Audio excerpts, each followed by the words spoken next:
नमस्कार सभी को। तो आज हम लोग जो रिमेनिंग पॉइंट्स हैं, जो थ्योरी पार्ट है पहले चैप्टर का, उसको हम लोग कंप्लीट करेंगे। इससे पहले वाली वीडियो में हम लोगों ने मेसोलिथिक पीरियड तक के जितने भी पॉइंट्स हैं उसको डिस्कस कर लिया था। और आज की वीडियो में हम लोग जो रिमेनिंग पोर्शन है पहले चैप्टर के उसको कंप्लीट करेंगे। और इसके आने वाली वीडियो जो होगी उसमें हम लोग जितने भी क्वेश्चंस आए हैं उसको डिस्कस कर लेंगे। तो इस तरीके से हमारे 3 पार्ट में पहला चैप्टर कंप्लीट हो जाएगा। तो मेरी कोशिश रहेगी जितने भी पॉइंट्स दिए हैं उसके साथ साथ और भी कुछ जो नेसेसरी इन्फॉर्मेशन है उसको भी देता चलूँ साथ साथ में, ताकि एक कंप्लीट एनालिसिस आप लोग को मिल सके और ये सारी चीज़ें रहेंगी। तो चलिए शुरू करते हैं। तो न्यूलिथिक पीरियड जब चालू हुआ, जो नवपाषाण काल, तो उसमें हम लोगों ने देखा कि अब हम लोग जो है एक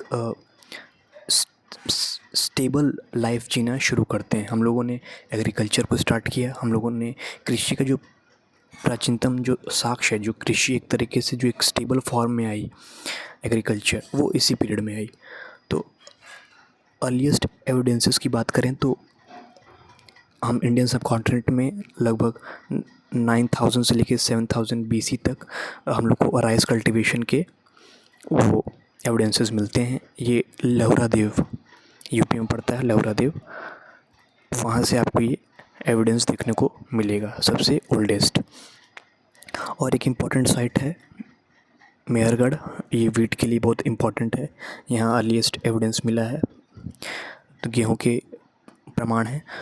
तो ये जो जितने पॉइंट्स हैं उसको बाइलिंगुअल मैंने रखा है, हिंदी इंग्लिश दोनों में आप देख सकते हैं।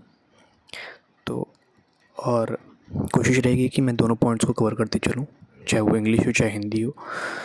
और फिर नेक्स्ट जो साइट आती है वो बेलन रिवर की साइड, जो प्रयागराज वाला रीजन है वहाँ के। तो यहाँ से कई आपको साइट्स देखने को मिलेंगे, जैसे कोल्डी हवा है। कोल्डी हवा ये भी राइस कल्टीवेशन के लिए बहुत फेमस साइट है। और यहाँ भी लहुरा देव से पहले ही माना जाता था कि यही सबसे ओल्डेस्ट साइट है राइस कल्टीवेशन में। ध्यान रखने वाली बात यह है कि ह्यूमंस ने सबसे पहले जो कल्टीवेशन स्टार्ट की, जो एग्रीकल्चर हम लोग ने शुरू किया, तो जौ से स्टार्ट हुआ। जो सबसे पहला जो हम लोगों ने अनाज उगाना सीखा वो जौ था। और तो और एक पॉइंट है कि जैसे मेहरगढ़ में जो इसका सिग्निफिकेंस है, ये आपको स्टोन एज से लेके हड़प्पन सिविलाइजेशन तक के यहाँ कल्चर देखने को मिलेगा। ऐसे कई सारी साइट्स हैं जहाँ आपको एक कंटिन्यूस सीक्वेंस देखने को मिलेगा, क्योंकि कोई कल्चर वहाँ जन्मा, फिर कुछ टाइम पीरियड के बाद कोई और कल्चर वहाँ आया, फिर कई सारे ट्रेसेस मिलते गए। तो हम लोग को देखने को मिलता है कि एक ही साइट पे कई सारे पीरियड के कल्चर एक साथ मौजूद रहे। अब ये एक इम्पॉर्टेंट मैप है न्यूलिथिक साइट्स के, इसको आप देख सकते हैं। जैसे उसको थोड़ा बड़ा करूँ तो जैसे पहले इधर यूपी में आ जाते हैं तो सौगोरा एक साइट है, लहुरा देव साइट है, जिसको मैंने देखा कि ये मोस्ट इम्पॉर्टेंट है। घटना चक्र में भी आप देखेंगे तो ये इसका एक काफ़ी अच्छा खासा क्वेश्चंस आपको देखने को मिलते हैं, खासकर जो यूपी PCS या यूपी स्पेशल में जितने क्वेश्चंस बनते हैं। चौपानो मांडो एक साइट है, कोल्डी हवा, ये सब बेलन घाटी के साइड से, कुंजुन, महागड़ा, और ये चिरांद है साइट्स बिहार में। ये आपको जो ईस्टर्न इंडिया है वहाँ की आपको साइट्स देखने को मिलेंगे कैलकोलिथिक पीरियड में। और सेनुअर है,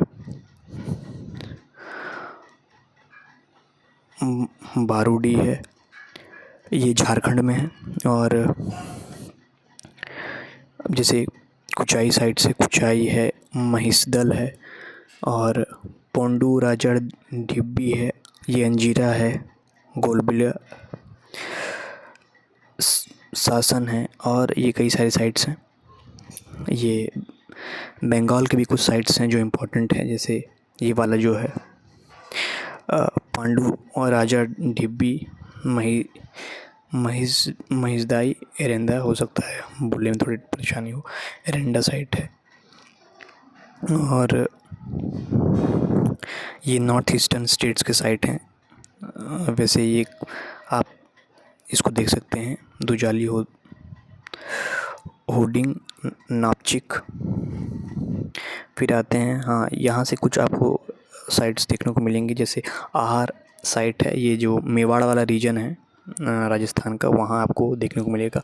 जो चैल्कोलिथिक पीरियड के सबसे जो अर्लीस्ट एविडेंसेस हैं वो इसी एरिया में आपको मिलेंगे।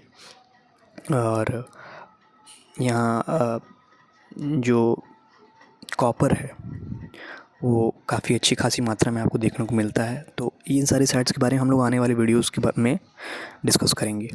नवदा टोली जैसे एक साइट है, नवदा टोली हो गई एमपी में, और ये उटनूर है, ये तेलंगाना वाले रीजन में इधर आ जाएगा। नागार्जुनकोंडा है, पुलमपल्लई है। तो इन सारी साइट्स के बारे में हम लोग अभी डिस्कस करेंगे, इसको आप लोग देख सकते हैं। और जैसे अभी हम लोगों ने मेहगढ़ के बारे में जाना, तो ये बलूचिस्तान वाला रीजन है, वहाँ ही आता है। और कीलगुई मोहम्मद है, राणा गुंडई है। तो कभी कभी यूपीएससी जैसे जो लोग प्रिपरेशन कर रहे हैं, तो कुछ साइट्स के बारे में ऐसे ही फैक्चुअल डेटा आ जाता है, तो हमें वो पता नहीं रहता। तो बस एक सनसनी नज़र से आप इसको एक देख सकते हैं, ताकि आपके दिमाग में रहे। और ख़ास इसमें बहुत ज़्यादा डिटेल जानने की उतनी ज़रूरत है नहीं। आगे बढ़ते हैं। अब मेहरगढ़ में जैसे हम लोगों ने पॉइंट्स डिस्कस किया थी, पाषाण काल से लेकर हड़प्पा संस्कृति तक के यहाँ अवशेष मिले हैं। अब न्यूलिथिक पीरियड में सबसे इम्पोर्टेंट साइट आ जाती है बुर्ज होम्स साइट, जो है ये जम्मू कश्मीर में है, याद रखिएगा, जम्मू कश्मीर में। और ये जो साइट है ये इसलिए फेमस है कि जो पिट ड्वेलिंग्स, जो गर्त निवास है, पिट ड्वेलिंग्स मतलब जैसे कश्मीर है तो वहाँ थोड़ा ठंड पड़ती है, तो उस टाइम पीरियड में देखा गया है कि लोग गड्ढे बनाकर नीचे लोग वहाँ निवास करते थे, क्योंकि ठंड से बचने के लिए, भीषण ठंड पड़ती थी। तो उस टाइम पे इस तरीके के लाइफ सेटलमेंट्स देखने को मिलते हैं। प्री हिस्टोरिक साइट है, ये सेटलमेंट देखने को मिला है बुर्जों में, ऑफ कोर्स, क्योंकि यहाँ प्री हिस्टोरिक साइट्स हम लोगों ने पिछली वाली वीडियो में देखा था कि वैसे साइट्स हैं जिनका कोई वो रिटन एविडेंस नहीं मिलते। और कुछ पॉइंट्स है, जैसे ह्यूमन एंड एनिमल्स स्केल्टन्स मिले हैं, मानव और पशु कंकाल मिले हैं। ट्री पैनिंग मार्क्स है। अब इसके बारे में हमको समझना पड़ेगा, जैसे जो खोपड़ी में छेद है, ट्री ट्रैपनेशन जो है, ये जो ट्री पैनिंग मार्क्स हैं, मतलब जो खोपड़ी है उसमें छेद मिले। तो इससे कई सारे हिस्टोरियंस ने अपने कंक्लूजन्स निकाले। जैसे पहला तो ये है कि हो सकता है कि ये ब्रेन में सर्जरी कर रहे हों, तो उसका हो सकता है कि कोई एक प्रमाण हो सकता है, या जैसे कोई श्रापित है, जो टोना टोटका, ये सब चीज़ों से तो कई सारे कंक्लूजन्स निकल के आ जाते हैं। तो फैक्ट की बात करें तो हाँ, ये चीज़ें आपको मिली थी ट्री पैनिंग मार्क्स। जैसे bones of dogs and antler deer found with humans की, जैसे आप देखेंगे कि इस साइट में ये भी है कि मानव कंकाल के साथ साथ आपको जैसे कुत्तों और जो हिरण हैं उनकी हड्डियां भी मिली हैं। तो मतलब ये आफ्टर लाइफ का सिंबल भी दर्शाता है कि जैसे पुनर्जन्म पे लोग विश्वास करते थे कि आने वाले साथ में अपने लव्ड वंस में, अपने जो पालतू कुत्ते हैं, तो उन सारी चीज़ों को ये साथ लेके चलते थे। तो एक ह्यूमन एनिमल रिलेशनशिप आपको देखने को मिलता है, क्योंकि ऑफ कोर्स हम लोगों ने देखा है पहले कि मेसोलिथिक कल्चर में वो एक पशुपालक के रूप में हम लोगों ने अपने जो ह्यूमंस थे उन्होंने अडॉप्ट कर लिया था। तो ये सारी चीज़ें हैं। अब ह्यूमंस जैसे बैठी हुई अवस्था में भी दफन हुए हैं, कि जैसे लेटे होते हैं, तो कुछ हैं कि वो बैठी हुई अवस्था में बरीड हुए हैं। तो ये भी एक पॉइंट है। और animals bones buried along with humans. तो वही बात है कि पशु हड्डियों के साथ, मतलब मानव जो है पशु के साथ साथ कुत्तों के साथ साथ भी लोग दफनाते थे। तो 3-4 पॉइंट्स बुर्ज होम के बारे में अगर आपको कोई पूछ ले तो कुछ पॉइंट्स आपको याद रखना है। पिट ड्वेलिंग्स के लिए पहले फेमस है गर्त निवास के लिए, पिट ड्वेलिंग्स के जो अधिकतर क्वेश्चन यहाँ से बनते हैं गर्त निवास के लिए। और दूसरा जो है मानव हड्डियों के साथ साथ वो कुत्तों को भी दफनाया गया। तो ये एक इम्पॉर्टेंट पॉइंट बन जाता है। अब एक्सकेवेशंस की बात करें तो 1935 में इसका एक्सकेवेशन चालू हुआ। फर्स्ट एक्सकेवेशन मतलब यहाँ होता है, और किसके द्वारा होता है, हेलमट डी टेरा और थॉमस पीटरसन ने इसकी खोज की थी। यही दो आर्कियोलॉजिस्ट हैं जिन्होंने सोहन वैली के बारे में भी हम लोग के बारे में डिटेल दिया। तो काफ़ी इम्पोर्टेंट आर्कियोलॉजिस्ट्स हैं, खासकर जो नॉर्थ इंडिया है और नॉर्थ वेस्टर्न इंडिया है उसकी हिस्ट्री के लिए। तो इन कभी कभी हो सकता है कि पूछ ले, ये भी क्योंकि पॉइंट है तो इसको हम लोग को ध्यान में रख के चलना है। अब आते हैं जॉर्वे संस्कृति में। जो अगला पॉइंट घटना चक्र में दिया जॉर्वे कल्चर के बारे में। खैर ये तो है चैल्कोलिथिक पीरियड का पार्ट, लेकिन इसको अलग से है तो हम लोग पहले इसको जैसे सीक्वेंस में दिया है उसी तरह कवर करते चलेंगे। हाउसेस की बात करें तो जैसे लार्ज रेक्टेंगुलर हाउसेस थे कि आयताकार आपको हाउसेस मिलेंगे, क्योंकि आप अगर ह्यूमन सीक्वेंस में देखें, अगर कालानुक्रम में देखें कि किसी जो साइट बनी तो पहले जो घर जो आपको दिखेंगे वो राउंड शेप में मिलेंगे, क्योंकि बनाना आसान था और राउंड शेप में घर मिलेंगे और बनाना आसान है, इसका कंस्ट्रक्शन आसान है और जैसे काफ़ी अच्छा शेप है सारी चीज़ों से बचाने के लिए। फिर जैसे जैसे प्रोग्रेस होता गया तो हम लोग स्क्वायर हाउसेस बनाने लगे, क्योंकि ग्रेनरी स्टोर करना रहता था तो एक कॉर्नर में इसका पार्टीशन करना आसान हो जाता था। तो हम लोगों ने राउंड शेप घर से रेक्टेंगुलर शेप में गए। तो जॉर्वे संस्कृति काफ़ी बाद की संस्कृति है, इससे पहले भी जैसे आहाज बना कायथा और मालवा संस्कृति आ चुकी थी। तो यहाँ हाउसेस के मामले में एक सिग्निफिकेंस देखने को मिलता है। अब जैसे एक पॉइंट है कि वैटल एंड डाउ वॉल्स जो हैं कि जैसे लकड़ी की जैसे ताट है, तो लकड़ी की ताट या बांस पर जैसे गोबर का लेप नहीं लगाते हैं, तो लकड़ी की ताट पे गोबर का लेप लगा के इस तरीके का कंस्ट्रक्शन होता था हाउसेस में। और थैच्ड रूफ्स हैं, थैच्ड रूफ्स मतलब घास फूस से जो है ये लोग अपनी छत को ढकते थे। तो ये कुछ पॉइंट्स हैं।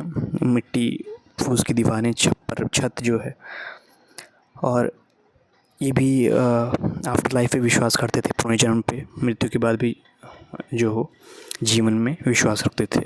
तो ये काफ़ी इम्पोर्टेंट पॉइंट है। बुरियल की बात करें जैसे कि दफनाया कैसे जाता था, तो ये एक इम्पोर्टेंट पॉइंट है कि घर के अंदर ही फर्श के नीचे दफन हो जाते थे। ये काफ़ी यूनिक कर देती है इस कल्चर को, क्योंकि और सारे कल्चर में देखेंगे तो लोग अमूमन बाहर करते थे, दफना देते थे। यहाँ क्या है, घर के अंदर ही लोग दफना देते थे। और फिर बच्चों की जो दफनाने की जो विधि है वो अलग थी। इनको क्या करते थे, जो कलश होते थे, जैसे अभी भी देखेंगे तो जैसे जो कलश हैं, तो कलश को क्या करते थे कि जो 2 कलश है तो उनको जोड़ के उसमें बच्चों को ये दफन करते थे। एडल्ट्स में क्या था कि सुपाइन पोजीशन में है कि जैसे पीठ के बल जो है दफन होते थे, जैसे दफन किया जाता है। और एक इम्पोर्टेंट पॉइंट मिलता है कि जो हेड था, जो सिर है वो नॉर्थ डायरेक्शन में था। तो यहाँ सिर है नॉर्थ डायरेक्शन में और जो पैर है वो साउथ डायरेक्शन में। तो इस तरीके का ओरिएंटेशन हम लोग को देखने को मिलता है यहाँ पर। और कुछ साइट्स इम्पोर्टेंट कि जैसे दैमाबाद एक इम्पोर्टेंट साइट है, इनाम गांव, चंदौली, नेवासा, ये सारे इम्पोर्टेंट पॉइंट्स हैं। तो इसके बारे में भी हम लोग बात करेंगे कि क्या क्या पॉइंट्स यहाँ से निकल के आते हैं। तो जैसे कुछ पॉइंट्स में एडिशनल जोड़ सकता हूँ कि जैसे जब ये लोग दफन करते तो ग्रेव गुड्स के नाम से भी जानते थे। ग्रेव गुड्स मतलब कि जब दफना रहे हैं तो कुछ मिट्टी के बर्तन और जैसे कॉपर की चीज़ें जो हैं वो रखी जाती थी, ताकि अगली जो लाइफ मिले, जो अगला जन्म हो, तो वहाँ उस सब का यूज़ कर सकें। और जैसे इनाम गांव साइट की बात करें तो ये सिरोही डिस्ट्रिक्ट के पास है। तो इसमें जो है एडल्ट स्केलेटन के साक्ष्य मिले हैं। और ये कह रहा था कि जैसे जो एडल्ट स्केलेटन है तो उनके जो पंजे हैं उसको काट दिया जाता था ताकि जैसे भूत बन कर ना पाए। तो ये भी एक है कि एक लोगों में वो चीज़ें थीं कि जो एडल्ट लोग हैं तो उनके पंजे काट दिए जाते थे ताकि वो भूत ना बन जाए। तो ये भी एक काफ़ी यूनिक फीचर हम लोग को देखने को मिलता है यहाँ से। अब दैमाबाद साइट की बात करें तो यहाँ से आपको ये सबसे बड़ी साइट है। याद रखने की बात है कि जो न्योलिथिक पीरियड की सबसे बड़ी साइट आपको अगर मिलेगी इधर जो है इधर इसमें जॉर्वी कल्चर में, तो यही दैमाबाद साइट है। यहाँ आपको जैसे ब्रॉन्ज़ के जो है रथ मिलते हैं। अब हालांकि क्या है कि ये पोस्ट हड़प्पन साइट है, जो जॉर्वी कल्चर पोस्ट हड़प्पन साइट है, तो ब्रॉन्ज़ के कुछ हड़प्पन सिविलाइजेशन से इन लोगों ने बोरो किया था। और जैसे हाथी के जो है वो मिले हैं रथ होत, हाँ गेंडे के, ये सब के। तो ये सारी चीज़ें यहाँ से आपको देखने को मिलती है। इनाम गांव का एक पॉइंट और है कि जैसे यहाँ फोर्टिफिकेशन किलेबंदी होती थी, फोर्टिफिकेशन किलेबंदी, और भंडार थे, जैसे अन्न के भंडार होते हैं, भंडार काफ़ी प्रॉस्पेरस साइट थी। और यहाँ नहर के भी सबूत मिले हैं। नहर के जैसे जो कैनाल्स वनाल्स हैं वो भी यहाँ पर काफ़ी देखने को मिलते थे। और चंदौली साइड की बात करें तो यहाँ से कॉपर टूल्स मिले हैं, मिट्टी के बर्तन मिले हैं। और निवासा हैं तो ये निवासा इंपॉर्टेंट है। यहाँ से कॉटन के प्राचीनतम साक्ष्य मिले हैं, कॉटन के। तो ये है, तो ये 4 साइट है जहाँ से हम लोगों ने कवर किया। अब आते हैं ऐश माउंट्स के, राख के टीले के बारे में डिस्कस करते हैं। तो ये साइट्स हैं कुछ इंपॉर्टेंट साइट्स। तो राख के टीले अमूमन आपको देखने को मिलेंगे ये साउथ जो पोर्शन है, जो साउथ इंडिया है, वहाँ पर आपको ये साइट्स देखने को मिलेंगे जहाँ ये सब होता था। तो होता क्या था कि जैसे जो चरवाहा लोग होते थे तो गोबर वोबर इकट्ठा हो गया तो एक जगह लोग जलाते थे, साल में इकट्ठा होके जो है जलाते। जैसे नहीं अब होली वोली में भी उस सब में जो है हम लोग जैसे इधर साइड में आएंगे तो लोग उपटन उपटन लगाते हैं और फिर एक जगह ला के जो है उसको जलाया जाता है। तो ये सारी चीज़ें वहाँ भी उस समय से देखने मिलती। तो कई सालों तक ये चीज़ें हुई। तो एक राख का टीला जो है वो देखने को मिला कि जो एशेज़ हैं वो इकट्ठा उठते चले गए। कुछ इंपॉर्टेंट साइट्स हैं, जैसे बात करें तो ये जैसे नागार्जुनकोंडा है तो आंध्र प्रदेश का साइट है ये, हाँ आंध्र प्रदेश का साइट है। और ये जो आपको अधिकतर मिलेंगे जैसे कर्नाटक रीजन में भी काफ़ी हैं। याद रखिएगा जो साउदर्न इंडिया की जो सबसे बड़ी न्योलिथिक साइट है ये संगनकल्लू, ये इधर दिख रहा है कि नहीं पता नहीं, संगनकल्लू ये सबसे बड़ी साइट है। तो ये यहाँ से क्या है कि आपको फैक्ट्री साइड भी इसको कहते हैं क्योंकि फैक्ट्री साइड भी है क्योंकि काफ़ी स्टोन टूल्स मिले हैं आपको हम लोग को। तो एक तरह से देखा कह सकते हैं कि ये एक फैक्ट्री के रूप में भी आपको देखने को मिलता था। और बात करें तो और सारी कई साइट्स हैं, जैसे पलवोय है यहाँ आंध्र प्रदेश में, और कुबगल है, और मस्की है। खैर मस्की का तो आपको अशोकन इंस्क्रिप्शंस में मिलेगा। तो और उटनूर है। तो ये सारी साइट्स हैं। और उटनूर की साइट्स इसलिए भी इम्पोर्टेंट है, कैटल पेन्स के लिए भी जाना जाता था। कैटल पेन्स के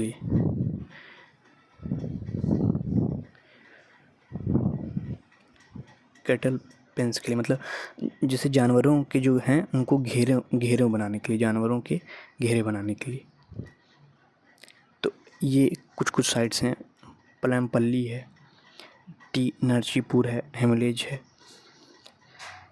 और मद्रास है, पलीर जो हम लोग को पलवरम साइट मिला है जहाँ रॉबर्ट ब्रूसूट ने सबसे पहला प्री हिस्टोरिक साइट डिस्कवर्ड की थी कुल्हाड़ी इंडेक्स जहाँ से निकाला था, तो यहीं पर इसी के पास है पलवरम, और ये सारी चीज़ें हैं। जैसे ये संगनकल्लू है, पिकली हल है, उपनूर है, तो कुछ कुछ ये सब साइट्स हैं, इनके बारे में हम लोग सीख सकते हैं। अब जैसे पिकली हल है तो इसके बारे में अगर हम लोग देखें तो रॉक पेंटिंग्स यहाँ देखने को मिलती हैं। रॉक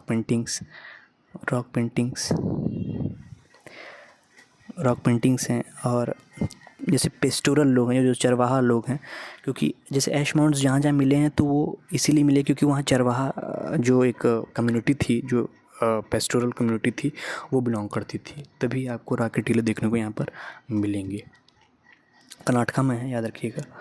और एक इम्पॉर्टेंट पॉइंट ये भी है कि जैसे जो रायचूर दोआब था, रायचूर दोआब, वहाँ पर ये आपको साइट देखने को मिलेगी।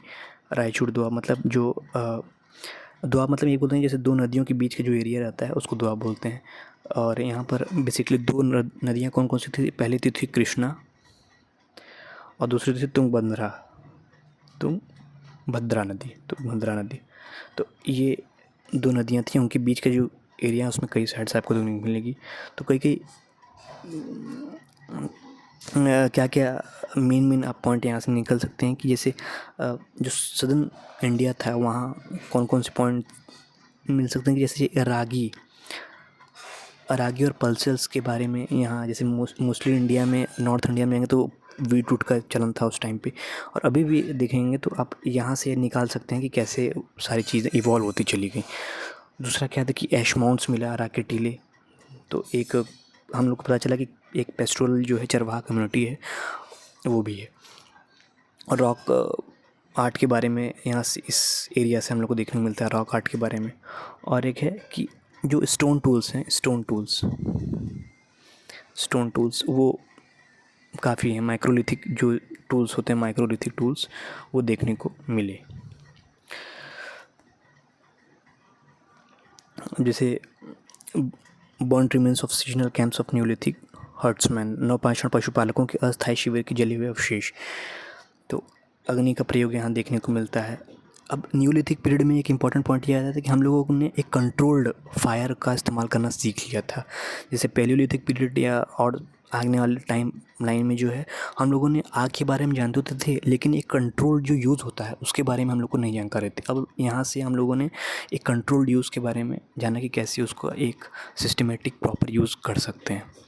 और जैसे आने वाली साइड्स में जैसे चैल्कोलिथिक पीरियड में भी आपको कॉपर स्मेल्टिंग देखने को मिलती है, जहाँ 1100 डिग्री सेंटीग्रेड पे भी उसको पिघलाया जाता था, उसको गलाया जाता था।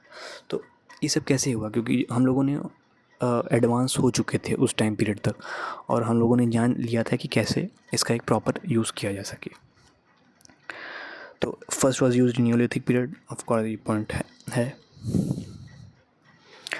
अब चैल्कोलिथिक पीरियड के ताम्रपाषाण काल की बात हैं। अब जैसे दो वर्ड से बना है कि पहला कॉपर है और दूसरा है स्टोन। तो आपको जहाँ कॉपर और स्टोन दोनों एक साथ देखने को मिलती है, मतलब स्टोन का यूज़ तो था ही, साथ साथ अब हम लोग एडवांस हो गए थे तो कॉपर का यूज़ भी करने लगा था। और कॉपर इसलिए भी क्योंकि इस ह्यूमन द्वारा सबसे पहला यूज मेटल है, फर्स्ट मेटल, जिनका एक प्रॉपर यूज़ हम लोगों ने सीखा। तो ये कई इंपॉर्टेंट साइट्स हैं, जैसे अगर देखा जाए तो ये कुर्ली हवा, एरन, कायथा संस्कृति यहाँ से आपको देखने, नवदा टोली है, बल्ठल है, आहार है, गिलुंड है, जोधपुरा है, गणेश्वर है, मेरगढ़ है, ये रंगपुर है, ये दैमाबाद है, नेवासा इनाम गांव है, मस्की है,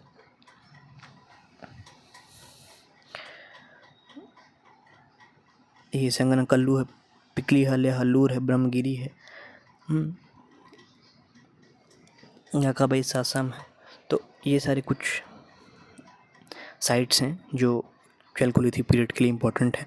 इसमें से भी अगर आप देखें तो जो जैसे कायथा संस्कृति है, इसके बारे में काफ़ी क्वेश्चंस आता है। आहार, बल्ठल, जोधपुरा, ज्ञानेश्वर, रंगपुर, प्रभास संस्कृति, ये और कोल्डी हवा साइट जैसे चिरान साइट है बिहार के, ये भी कभी कभी क्वेश्चंस में आ जाता है, पीसीएस में मिल जाएगा आपको।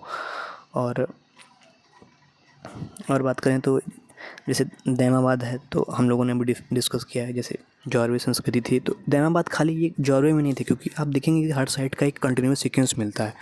तो प्रीमेच्योर जो मतलब जो हड़प्पन फेज़ है तो वहाँ भी आपको इसके एविडेंसेस मिलेंगे आने वाले टाइम पीरियड में। तो एक कंटिन्यूस सीक्वेंस मिलेगा हर साइड का।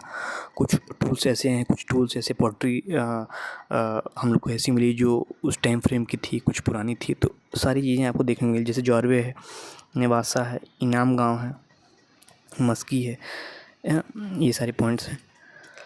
अब बात करते हैं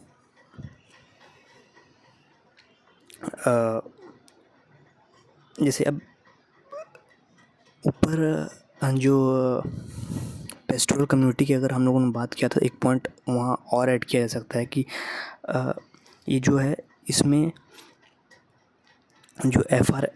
एल्किन थे, एफ.आर. एल्किन, इन्होंने एक व्यापक रिसर्च की ये पेस्टोरल कम्युनिटी के बारे में। और इनका जो मेन रिसर्च भी था वो इसी पिकलीहल और ओपनूर ऐश माउंट्स को पहचाना इन्होंने। तो काफ़ी इम्पोर्टेंट आर्कियोलॉजिस्ट हैं, कभी कभी हो सकता है कि क्वेश्चन बन जाए। और ये है, और मार्टिन व्हीलर की बात करें तो ये भी काफ़ी इम्पोर्टेंट आर्कियोलॉजिस्ट हैं, मार्टिन व्हीलर।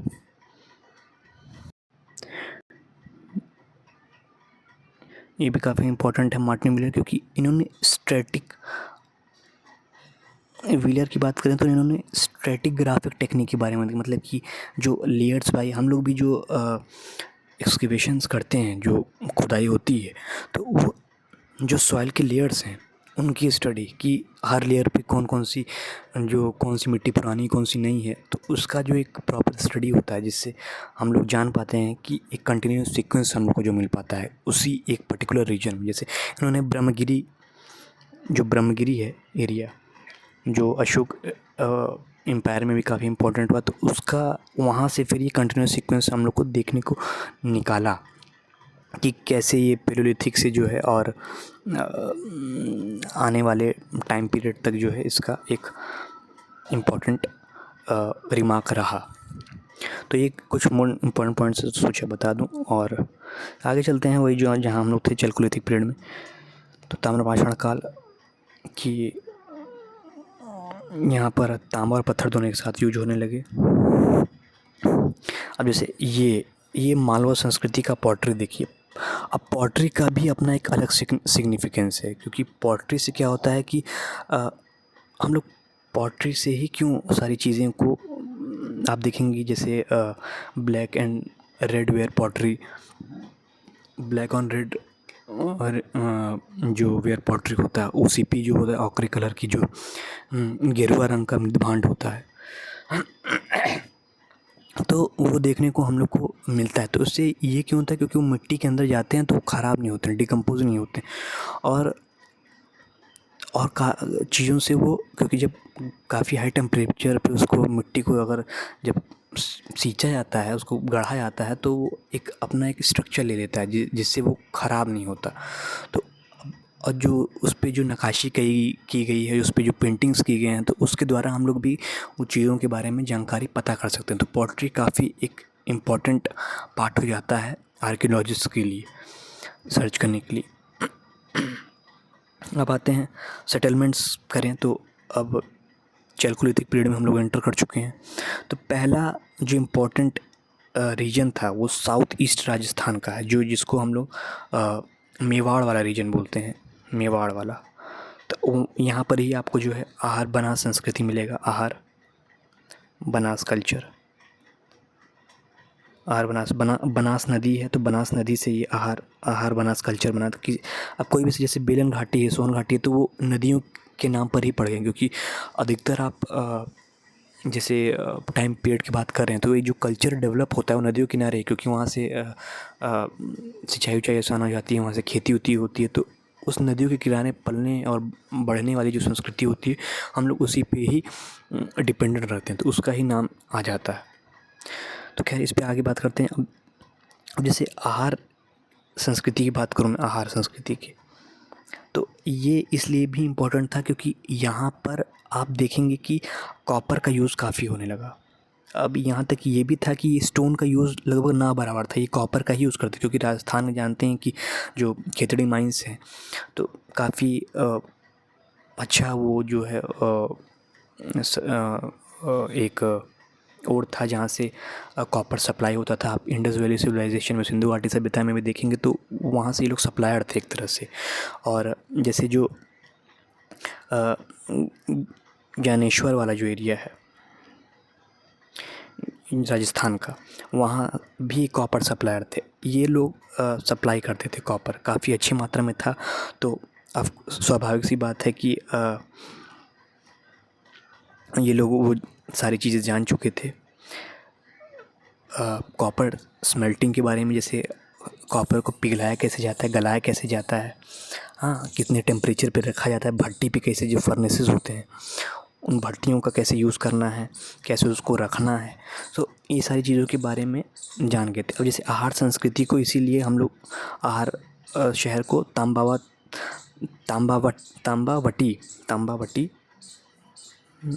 तांबावटी संस्कृति भी बोलते हैं, क्योंकि जैसे तांबा है, तांबा का यूज़ मिला, और वटी मतलब शहर, तो तांबा का भी शहर है। तो इसलिए आहार संस्कृति काफ़ी इम्पोर्टेंट एक साइट हो जाती है चैलकुलिथिक पीरियड में। और अब जैसे यहाँ भी माइक्रोलिथिक मिले हैं आपको, ऑर्नामेंट्स आपको देखने को मिलेंगे, जैसे कॉपर के काफ़ी ऑर्नामेंट्स हैं। और राजस्थान में अभी भी देखेंगे तो आभूषणों का एक अलग वो है, अपनी एक पहचान है, अपनी एक संस्कृति है। तो अपनी संस्कृति को अगर हम ट्रेस करें तो ये सारी चीज़ें देखने को मिलती हैं। तो और ये हम लोग को गौरवान्वित भी करते हैं कि हम लोग का जो इतिहास है वो कितना पुराना और काफ़ी अब भव्य था, जिससे आज हम लोग यहाँ पर पहुँचे हैं।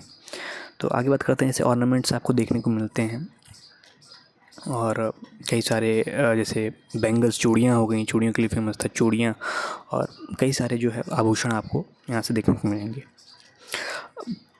अब गिलुंड एक साइट है, गिलुंड,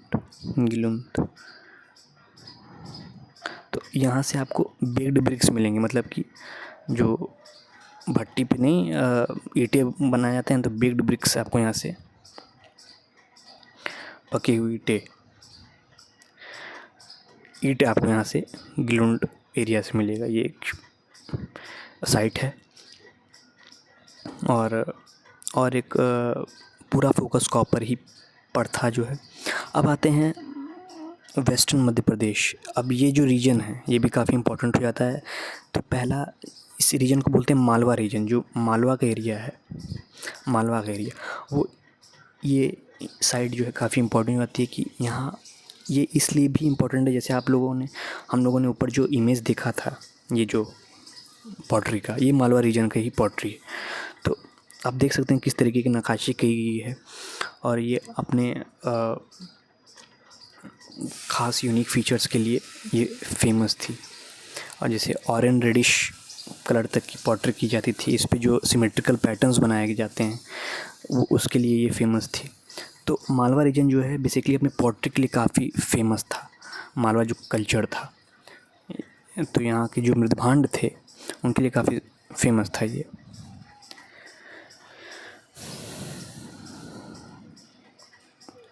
तो यहाँ से हम लोग को ये सारी चीज़ें देखने को मिलती हैं। और यहीं पर एक रीजन आता है कायथा का रीजन।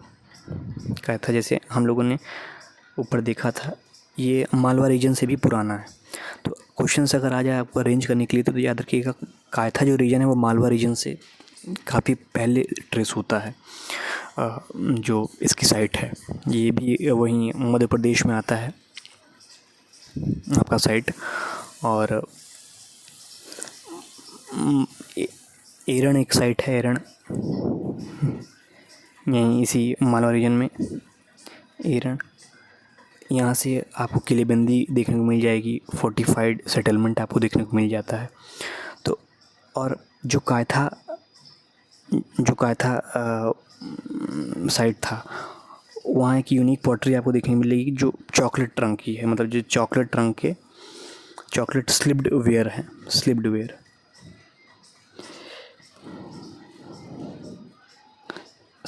इस तरीके की आपको पॉटरी देखने को मिलेगी। तो एक पॉटरी का भी अगर हम लोग सीक्वेंस निकालें यहाँ से, तो सबसे पहला तो जो संस्कृति मिलती है कि वो रेड एंड ब्लैक वेयर, मतलब लाल और काले मृदभांड जो मिलते हैं, इस पे वाइट पैटर्न्स मिलता है, तो ये आहार बनास संस्कृति में आपको देखने को मिलेगा। और फिर उसके आगे ब्लैक ऑन रेड, मतलब लाल रंग के ऊपर काला जो है एक पैटर्न बनाया जाता है, उसका मिलेगा। फिर आता है ओसीपी जो है ऑकरे कलर पॉटरी जो है गेरुए रंग की। तो ये सारे पॉइंट्स हैं, इसको आगे हम लोग देखेंगे। अब तीसरा जो आता है वो वेस्टर्न महाराष्ट्र का साइट।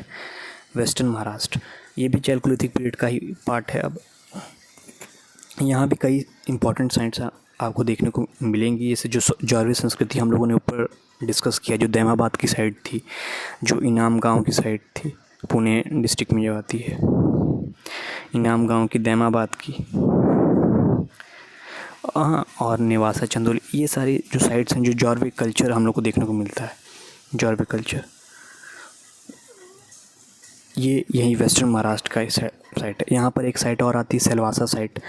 तो सेलवासा साइट आपका काफ़ी पुरानी साइट है। सेलवासा जो साइट है ये आपको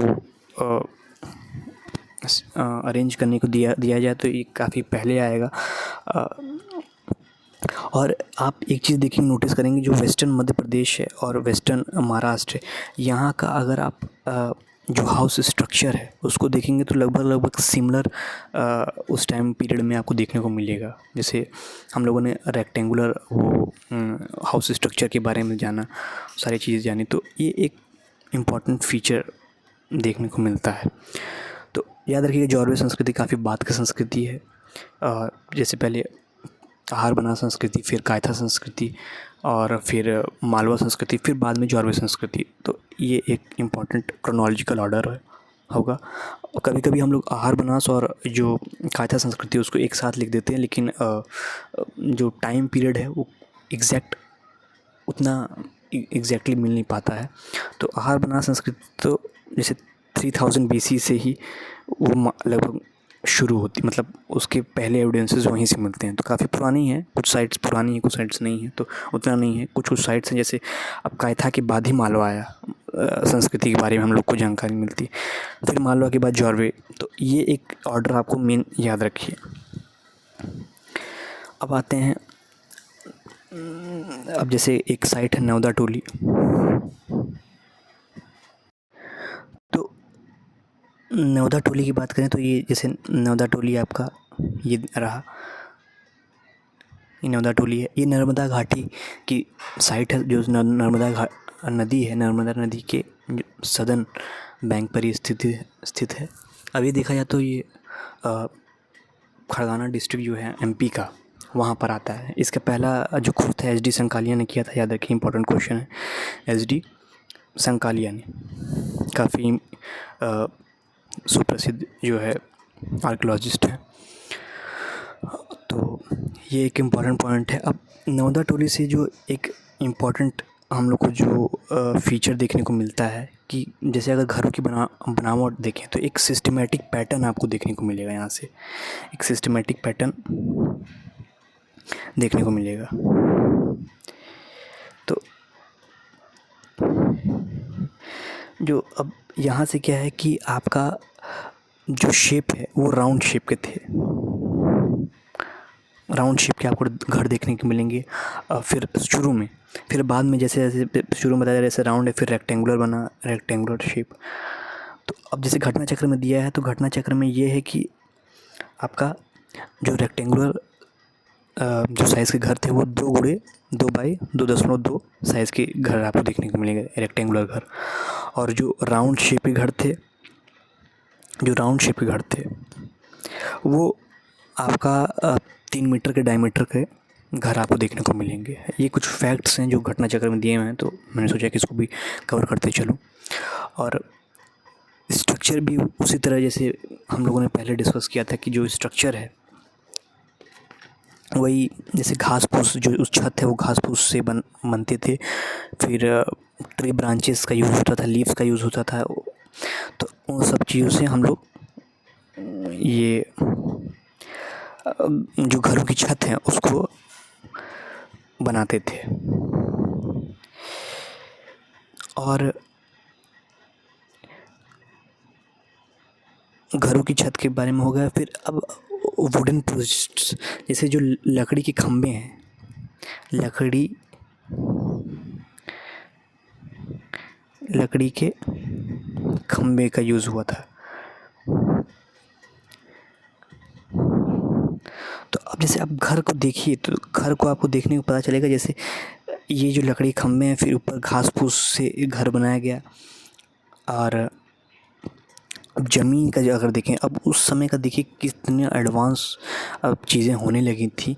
जो ज़मीन का वो था, जो बेस था, तो उस पे जो है चूना की पुताई की जाती थी, लाइम जो है लाइम कोटिंग की जाती थी, ताकि जो है साफ़ रहे और कीड़े मकोड़े ना आ सके। तो ये सब चीज़ों के बारे में जानकारी हम लोग को मिलता है। सिल टिकली का यूज़ होता था, जो नदी के कंकड़ होते थे उनका यूज़ होता था ये ज़मीन पाटने के लिए। तो इस तरीके का एक हाउस स्ट्रक्चर देखने को मिलता था जो काफ़ी एडवांस हो चुका था। और इंटरनल स्ट्रक्चर की बात की जाए नवदा टोली में, तो चूल्हा देखने को मिले थे, एक मुंह वाले चूल्हा, जैसे एक मुंह बनाया है फिर दो मुंह के चूल्हा बनता देखने को मिले हैं। तो स्टोरेज जार्स देखने को मिले हैं, जैसे जहाँ अन्न का भंडारण किया जाता था, ग्रेन्स को रखा जाता था। मट्टी के जो है बर्तन मिले हैं जिस पे खाना वाना पकाया जाता था। तो ये सारी चीज़ें आपको देखने को मिली हैं। फिर अब बात करते हैं आगे। तो हम लोगों ने पॉइंट का बात कर लिया है कि नियर खरगोन डिस्ट्रिक्ट एमपी में है। हाउस राउंड जो हाउस थे वो 3 मीटर डायमीटर के थे, और रेक्टेंगुलर 2 बाई 2.2 मीटर के हाउस देखने को मिले हैं। कंस्ट्रक्शन की बात करें तो वही छत उसे है ब्रांचेस लीव्स के यूज़ के घास फूस से, फिर वुडन पोस्ट जो लकड़ी के खम्भे हैं उनका use, mud plaster bamboo screens का, जैसे गोबर वोबर का लीप उप करके फिर एक ढांचा बनाया जाता था। और ज़मीन की बात की जो फ्लोर्स होते थे, तो फर्श जो था वो सिल्ट क्ले और रिवर नदी के कंकड़ सरफेस कोटेड विथ लाइम चूना का यूज़ किया जाता था। फिर एक मुंह वाले चूल्हा थे, स्टोरेज जार्स थे, अर्थन वेसल्स थे। तो ये सारे फीचर्स थे डिस्कस कर लिए हम लोग। अब आते हैं एक इम्पॉर्टेंट पॉटरी है जिसको बोलते हैं ऑकरे कलर्ड पॉटरी, मतलब गेरुए रंग के जो बर्तन हैं, मृदभांड। तो अब ये भी एक इम्पॉर्टेंट फ़ीचर देखने को मिल जाता था, क्योंकि इससे हम लोग के उस टाइम पीरियड के बारे में जानकारी मिलती, क्योंकि ये लेट हड़प्पन पीरियड में आपको ये पोस्ट हड़प्पन साइट में ये सारे पॉटरी आपको देखने को मिले। मेनली आपकी जो अपर गंगा वैली है, जो यूपी और हरियाणा वाला बेल्ट है ऊपर, तो ये उत्तराखंड वाला, तो यहाँ से आपको जो है वेस्टर्न यूपी, तो यहाँ से आपको ये पॉटरी आपको देखने को मिलेगी। गेरुए रंग के, जैसे जो रेडिश ऑरेंज होता है वो रंग की आपको पॉटरी देखने को मिलेंगी। ऑकरे कलर था, पोरस नेचर था, मतलब छिद्र थे, जैसे छेद होते हैं, तो जैसे नहीं गगरी उगरी में छेद होते हैं जैसे नमी को सूखने के लिए, और ताकि ठंडा रहे अंदर का पानी, जिससे वाष्पीकरण हो सके, ठंडा हो सके। तो ये सारी चीज़ें लोग जान गए थे। वॉन एजेस थे, जैसे किनारे घिसे हुए थे। तो ये थे। अब जैसे गेरुए रंग में ये इसलिए भी मिलता है क्योंकि जैसे मिट्टी तो के बने थे, तो ये कम टेम्परेचर पे बनाया गया था, तो ये जल्दी टूट जाते थे। और ये रंग भी इसलिए हुआ क्योंकि जैसे कम टेम्परेचर पर रखने पे जैसे टूट जाना, और तो इनके जो पार्ट्स भी मिले हैं वो टूटे टूटे ही कई जगह पे मिले हैं, कुछ जगह पे है साइट्स। तो अब इनके साइट्स के बारे में बात करें तो एक है अतरंजी खेड़ा, ये जो एटा यूपी में आता है, यूपी पीसेस में हो सकता है आ जाए। अतरंजी खेड़ा एक साइट है, ये इसलिए भी इम्पोर्टेंट हो जाती है कि जैसे ओसीपी के बाद आने वाले जितने भी पॉटरी थे उनके बीच का ये वो सीक्वेंस बैठाता है। और हस्तिनापुर भी एक इम्पॉर्टेंट साइट है। अब जैसे यहाँ हस्तिनापुर का जो है बेबी लाल ने एक्सकेवेशन किया था, यहाँ से पता लगाया, ये भी काफ़ी फेमस आर्कियोलॉजिस्ट हैं। और एक इम्पॉर्टेंट साइट आ जाती है आपकी साई पाई। साइपाई यूपी में, ये इटावा डिस्ट्रिक्ट में है। ये कॉपर होड्स के बारे में हम लोग को जानकारी देता है, कॉपर होड्स के बारे में। तो ये कॉपर होड्स इसलिए भी, जैसे अब तांबू के औज़ार, तो ये जो एरिया है यूपी वाला एरिया है, और कॉपर होड्स के बारे में हम लोग को एक कनेक्शन बनाता है कि ओसीपी जो बनाने वाले लोग थे, जो ये गिरवी मृदभांड बनाने वाले लोग थे, वो कॉपर के बारे में भी जानकारी रखते थे। पहले क्या होता था कि जितने साइट्स मिले वहाँ से पता चला कि सिर्फ ये लोग तो मिट्टी के बर्तन ही बना सकते हैं या मृदभांड बना सकते हैं, लेकिन ये जो साइट थी कॉपर होड्स, साइपाई वाली साइट, तो यहाँ से ये मिलने से पता चला कि नहीं सिर्फ मिट्टी बर्तन नहीं बल्कि इन लोग को तांबे के बारे में भी जानकारी थी, वो इनका इस्तेमाल करना जानते थे। तो स्मेल्टिंग प्रोसेस जो है वो यहाँ से देखने को मिला, ये सारी चीज़ें हैं। और अब बात करते हैं, अब पॉटर की बात चली है तो एक इम्पॉर्टेंट सीक्वेंस आप लोग, क्योंकि घटना चक्र में तो ये सारी चीज़ें दी नहीं, लेकिन लग रहा है ज़रूरी तो यहाँ बता चल रहा हूँ, क्योंकि ये वीडियो थोड़ी लंबी हो भी चुकी है तो अब इसको ख़त्म भी करना है।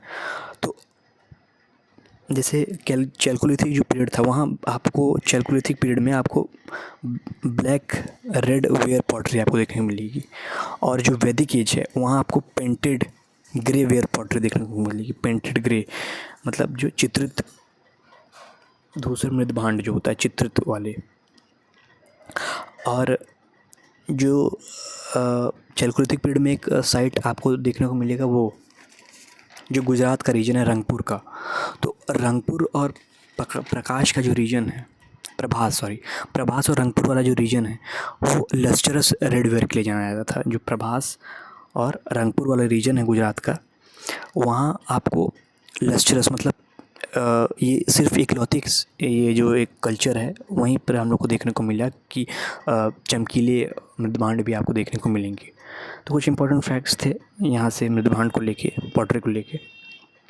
अब आते हैं जो अंतिम पॉइंट है घटना चक्र के थ्योरी पार्ट का, कि archaeological survey of India ministry of culture के अंदर आता है। ये हेरिटेज कल्चर अपने प्रिजर्व करने के लिए, उनको जानने के लिए ये जो एक विभाग है वो बनाया गया था। जो सबसे पहले इसकी नींव रखी गई तो 1861 में इसकी नींव रखी गई थी, लेकिन जो इसका एक 1871 में एक सेपरेट डिपार्टमेंट के रूप में आया है। अलेक्जेंडर कनिंघम जो है, जिसको फादर ऑफ इंडियन आर्कोलॉजी बोला जाता है, वो पहले इसके डायरेक्टर जनरल थे और फर्स्ट डीजी थे, क्योंकि और इन्होंने ही जैसे कई सारे सारनाथ और बुद्ध जितने साइट्स हैं उनके बारे में जानकारी दी अलेक्जेंडर कनिंघम ने। सेंट्रलाइजेशन जो हुआ वो 1901 में लॉर्ड कर्जर के अंडर हुआ। ये जो है काफ़ी, ये भी इम्पोर्टेंट पॉइंट हो जाता है। तो और एक पॉइंट इनसे ये भी निकल के आता है कि उन जो एंशिएंट मॉन्यूमेंट्स प्रिजर्वेशन एक्ट है, जो एंशिएंट मॉन्यूमेंट्स प्रिजर्वेशन एक्ट है 1904 का, यही कर्जन लेके आया जो है 1904 में। ASI को सेंट्रलाइज़ किया और 1902 में डायरेक्टर जनरल जो बने वो जॉन मार्शल बने। ये इम्पोर्टेंट नाम इसलिए भी है क्योंकि आप जो हड़प्पन साइट देखेंगे, जितनी हड़प्पन साइट और मोहनजोदड़ो का, वो इन्हीं के अंडर जो है एक्सकेवेशन आपको देखने को मिलेगा। तो लास्ट पॉइंट बचा है घटना चक्र का नेशनल म्यूजियम ऑफ मैनकाइंड, राष्ट्रीय मानव संग्रहालय कहाँ, जो नाम है वो इंदिरा गांधी राष्ट्रीय मानव संग्रहालय, ये कहाँ है तो इसका लोकेशन MP है। ये मिनिस्ट्री ऑफ कल्चर के अंडर जो है ये एक ऑटोनॉमस बॉडी है। तो यहाँ से हम लोग का ये चैप्टर जो है थ्योरी का वो कंप्लीट होता है। उम्मीद है कि सारी पॉइंट्स कवर हो चुके हैं। अब इसका जो अगला वीडियो आएगा उसमें हम लोग सिर्फ क्वेश्चंस करेंगे। एक बेसिक अंडरस्टैंडिंग जो है थ्योरी का वो हम लोग इस पूरे थ्योरी पार्ट से ले चुके हैं। तब तक के लिए खुश रहिए, धन्यवाद।